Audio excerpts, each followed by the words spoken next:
OBC समाजाची जातनिहाय गणना करा, अन्यथा 22 मार्चला भंडारा जाम करू, ओबीसी नेत्यांचे धरणे आंदोलनात आवाहन। नमस्कार, मी Jayashree Sonawane, Blue Storm TV news मध्ये आपल्या सर्वांचं स्वागत आहे आणि ही बातमी आहे महाराष्ट्र प्रतिनिधी संजीव भांबोरे यांच्याकडून।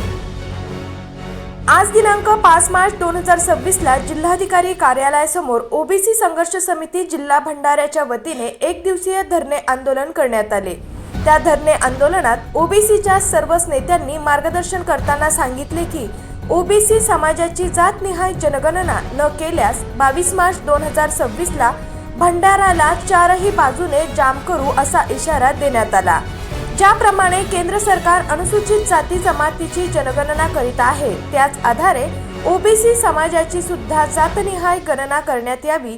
केंद्र सरकारच्या राजमुद्रेत ओबीसी समाजाची जातनिहाय गणनेत स्वतंत्र कलम नसल्यामुळे ओबीसी समाजावर अन्याय होणार आहे। याचा दुष्परिणाम ओबीसी समाजाच्या मुलांचे शिक्षण, नोकरी, शिष्यवृत्तीचा प्रश्न, वसतिगृहाचा प्रश्न, निधीचा प्रश्न यावर गदा येणार आहे। म्हणून केंद्र शासनाने तात्काळ राजपत्रामध्ये सुधारणा करून ओबीसी समाजाला न्याय देण्यात यावा, अन्यथा 22 मार्चला जिल्हाधिकारी भंडारा कार्यालयावर भव्य मोर्चा काढण्यात येणार असल्याचे मार्गदर्शन करताना ओबीसी नेत्यांनी सांगितले व कमी जास्त झाल्यास याची सर्वस्वी जबाबदारी शासनाची असेल असे सुद्धा ते म्हणाले।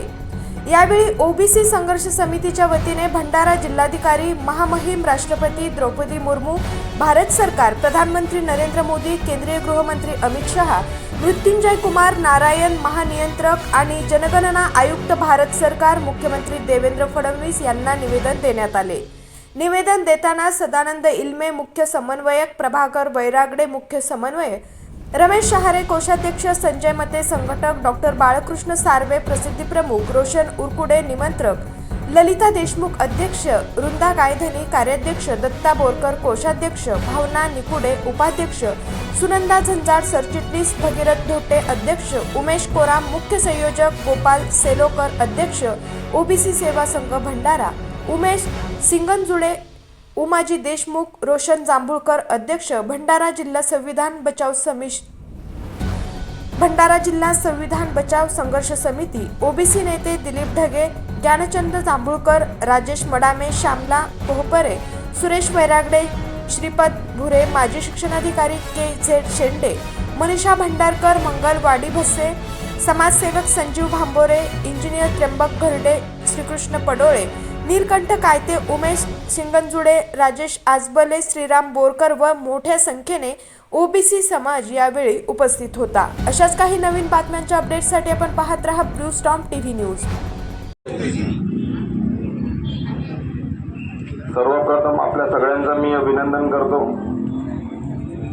कारण की एक छोटीशी ज्योत तुम्ही सगळ्यांनी इथं ओबीसी समाजाकरता, ओबीसीच्या मुलांकरता, ओबीसीच्या भविष्याकरता तुम्ही इथं ते ज्योत तुम्ही जडती केली आहे। पण या प्रश्नचिन्ह निर्माण होतो की या ज्योतीची ज्वाला केव्हा बनेल आणि केव्हा आपला ओबीसी समाज जागृत होईल।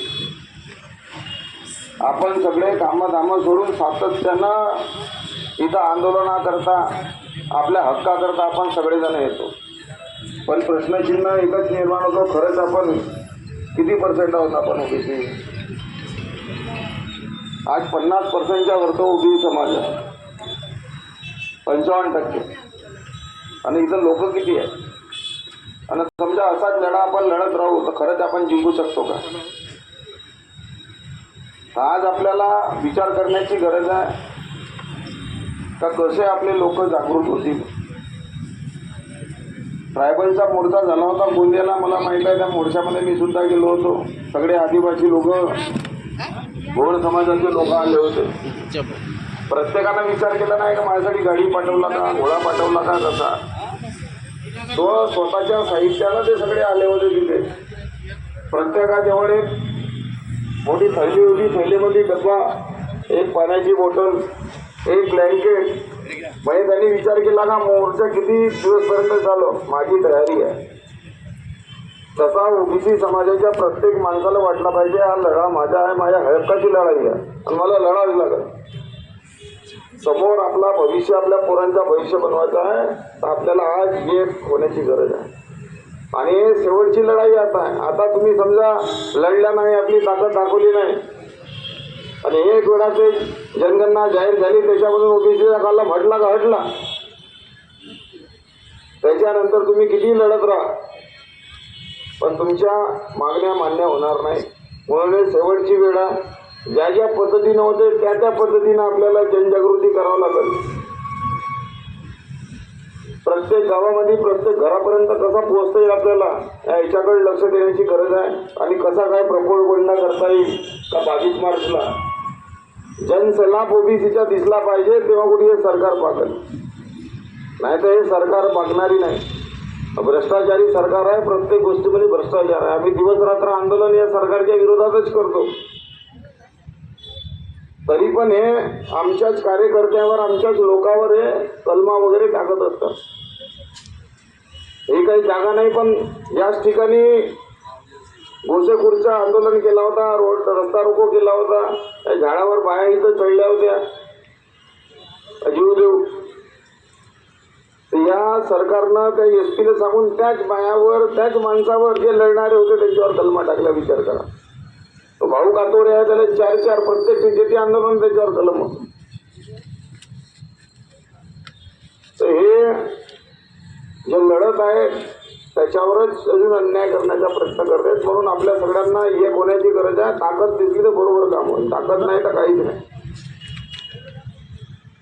आज सगळ्या मुठी बांधवलंच आपल्याला, मुठी बांधून हातोडा मारावाच लागेल. मग तुम्ही सगळेजण साथ आहात, तुम्ही सगळेच जण मला प्रत्येक वेळेस दिसता, पण याच्या व्यतिरिक्त एक माणूस म्हटलं तर दिसत नाही. ते एक आपल्याला शोकेची बाब आहे. शोकांकित आहे की एवढा मोठा ओबीसी समाज मेजॉरिटी असून आपल्यावर अन्याय होत असेल. तर एक विचाराची बाब येते की आपले लोक एवढे काबरे झोपले आहेत, त्यांना जागृत करण्याची गरज आहे.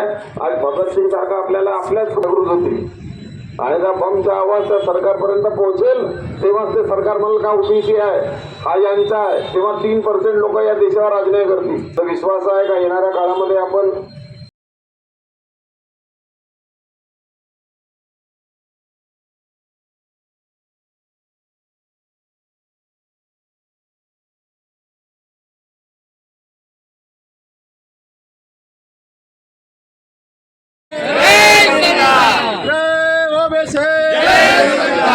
ओबीसींची जातनिहाय जनगणना, ओबीसींची जातनिहाय जनगणना, जनगणनेत ओबीसीचा कॉलमच नाही तर जनगणनेत आमचा कॉलम नाही तर जनगणनेत ओबीसीचा कॉलम नाही तर जय ओबीसी. हम सब एक है, हम सब एक है. आवाज दो, आवाज दो. जिंदाबाद, जिंदाबाद, जिंदाबाद, जिंदाबाद, जिंदाबाद, जिंदाबाद, जिंदाबाद. इंकलाब जिंदाबाद, इंकलाब जिंदाबाद, इंकलाब जिंदाबाद. करने घर में आएंगे तो कोई हमारे समाज को जागरूक करना साथियों, हम अपने इसमें संख्या नहीं देंगे. जब तक तो कॉलम इसमें नहीं डालोगे तब तक हम हमारी जनगणना नहीं करने देंगे. ऐसा आप संकल्प करना है. यहाँ से जाने के बाद आपका संकल्प करना होगा और आपको ये नहीं देना चाहिए. मैं शायर हूँ, मैं फर्ज है मेरा आईना दिखाना, बैठ कर लाशों पर गजल कह नहीं सकता. चाहे जो जुल्म की सजा दो मुझे, जुल्म पर खामोश नहीं बैठता. सभी ने खामोश नहीं बैठना चाहिए. यदि अब तुम खामोश बैठे हैं तो अभी ये 2027 को होने वाली जनगणना से तुम वंचित रहोगे. आपको पता है देश के अंदर में जो 3% आबादी वाले लोग हैं, सभी के उच्च स्तर से नीचे स्तर से सभी जगह पर उन्होंने काबिज किया है. आपने देखा होगा सरकार का ये पत्र जिसमें से जो सेक्रेटरी से होंगे, जो उच्च सचिव पद से हो गए, मैनेजमेंट डायरेक्टर से हो गए, नीचे तक के प्राध्यापक के, डॉक्टर के, जब इस सब पदों पर सभी ज्यादा से ज्यादा करके ईडब्ल्यू के माध्यम से इन लोगों ने कब्जा किया है और तुम 60% से होकर भी आप वंचित हो रहे हैं। इसके लिए कौन जिम्मेदार है? इसके लिए देश की सरकार जिम्मेदार है, इसके लिए महाराष्ट्र की सरकार जिम्मेदार है। इनके कान खोलकर इनको सुनो बोलना, जब तक तुम हमारी जनगणना नहीं करोगे, हमारा कॉलम नहीं करोगे, तुमको हम जनगणना करने नहीं देंगे, ऐसा हम संकल्प करना होगा।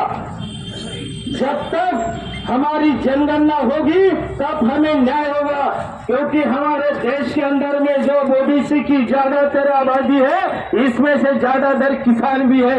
कल परसों आपको मालूम है 4 तारीख को इन लोगों ने क्या करार किया है अमेरिका साथ में, अमेरिका साथ में के दबाव में आकर इन्होंने ये करार किया। आपको मालूम है जेफरी एप्स्टीन, आपको पता होगा जेफरी एप्स्टीन, जिन्होंने जेल के अंदर में आत्महत्या किया है, नाबालिग लड़कियों को उन्होंने मारा है, उनको हज भूज कर उनको मांस उनका खाया है, और इनमें से कुछ लोग इनमें आए हैं। एक मंत्री ने, कुरीनाम का मंत्री ने बोला था हम 3 बार मिलने गया था।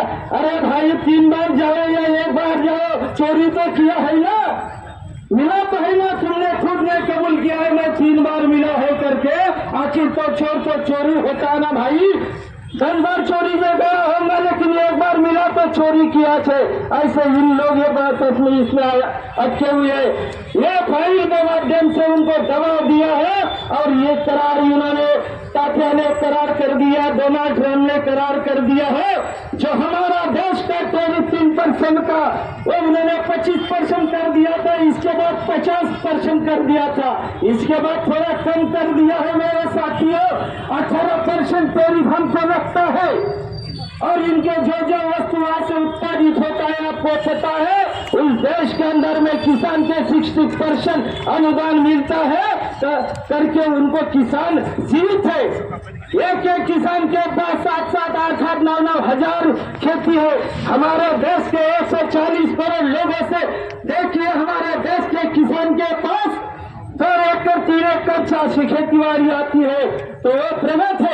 हमारे देश के अंदर में किसान को सब्सिडी नहीं दिया जाती है, सब्सिडी निकाल जाती है, फर्टिलाइजर को सब्सिडी नहीं जाती है। इनके वजह से हमारे वस्तु हमको पुरवाता नहीं है, ऊपर से किसी एमएसपी उन्होंने कम दिया करते हैं। एमएसपी को ये जो खुला मार्केट उत्पन्न हो भी एक दिन बंद होने वाला है, कॉन्ट्रैक्ट फार्मिंग में हमारी खेती वो लोग खेलने वाले हैं।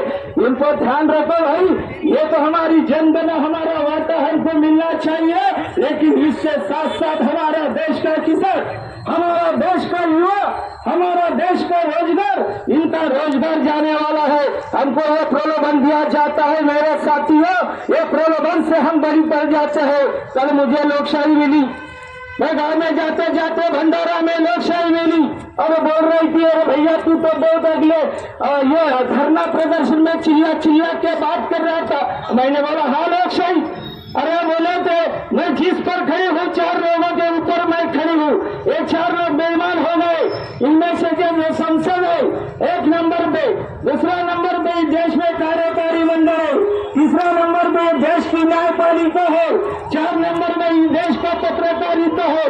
ये सब गलत काम कर रहे हैं। ये सब जो अन्ना भविष्य ने उस वक्त बोला था, ये संसद कुछ लोगों की रंगीन, ये लोकशाही रंगीन हो गई, कुछ हिजड़ी की औलाद बन गई। इन हजारों के औलाद से कुछ लोगों की ये संसद गाल हो गई। इनके वजह से वो कानून कायदे नहीं बना जा, मुझे कमजोर किया जा रहा है, लोकशाही को कमजोर किया जा रहा है। ये लोकशाही, ये हुकुमशाही, ये जो न्यायपालिका गुलाम हुई है, और ये हमारी जो पत्रकारिता तुम्हारी ननद, ये ननद तुम्हारी बिकी हुई है। इसलिए वजह से विरोधों को नहीं होता था, गलती हो गई तो बड़ा बड़ा छपती है, और सत्ताधारा से गलती हुई तो वो छुपा लेती है। ऐसी है तुम्हारी ननद, पत्रकारिता व्यवहार करती चाहती है। इन 4 लोगों के वजह से मैं कमजोर हो रही है।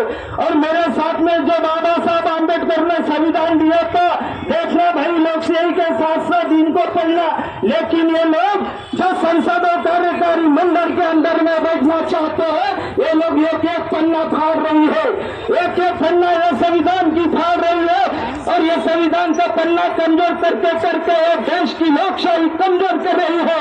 जिस दिन ये लोकशाही कमजोर होगी और आगे तो रास्ते में खड़ी है मनीषाही, आगे में खड़ी है भांडवलशाही, वो अंदर प्रवेश करना चाहती है।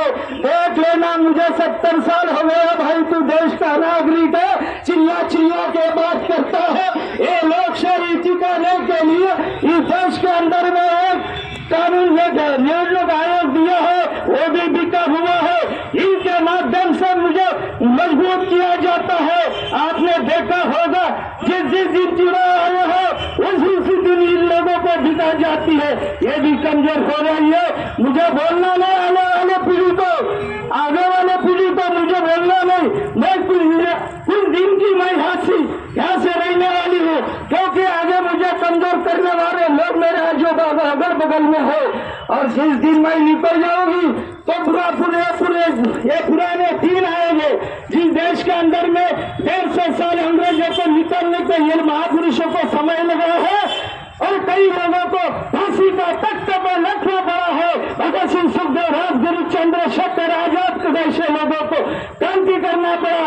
अभी तो कोई सुभाष चंद्र पैदा नहीं होगा, अभी तो कोई बाबा साहब पैदा नहीं होगा, अभी तो कोई भगत सिंह, सुखदेव, राजगुरु, चंद्रशेखर पैदा नहीं होगा। देखना साथियों, ये तुम्हारे लोगों में से इनके विचार लेकर इनके क्रांति से आपको चलना होगा ताकि तुम ये लोकशाही को बचा सकोगे, वरना तुम पछताओगे। 150 साल उन लोगों को हुकुमशाही जाने को लगा है और एक दिन ये बीमारी दी जाई और आगे खड़ी है भांडवलशाही दाता बिरला नमन और आप अंदर में घुसने की कोशिश कर रहे हैं। इन सब लोगों को लिए आराम को तुम न्याय दे सके, रोजगार को रोजगार दे सके और शिक्षा की व्यवस्था अभी तक की सभी साथियों ने बताया है। देश के अंदर में या महाराष्ट्र के अंदर में 65,000 स्कूल अभी तैयार है, 18,000 बंदोबस्ते में हैं और आज भंडारा जिला में 171 स्कूल बंद हुए हैं और आगे भी बंद होगी। और तुम्हारे गरीब किसान के बेटे ये स्कूल में पढ़ नहीं सकोगे, ज्यादा फीस देना पड़ेगी और एक दिन तुम बाहर रहेंगे। जैसे 1888 में जब ये विक्टोरिया की रानी भारत में आई थी तब इन्होंने बोला था ये शिक्षा हमारा राइट है, जैसा बाबा साहब आम्बेडकर ने भी दिया था। एजुकेशन हमारा राइट है, फंडामेंटल राइट है, वो हमारा कोई छीन नहीं सकते। इसके लिए लड़ाई लड़ना है। सब संगठन के माध्यम से आपको अपनी लड़ाई जारी रखना है। हंगामा तो खड़ा करना मेरा मकसद नहीं है, मेरी कोशिश है ये सूरत बदलनी चाहिए। आज कहीं भी आग लगना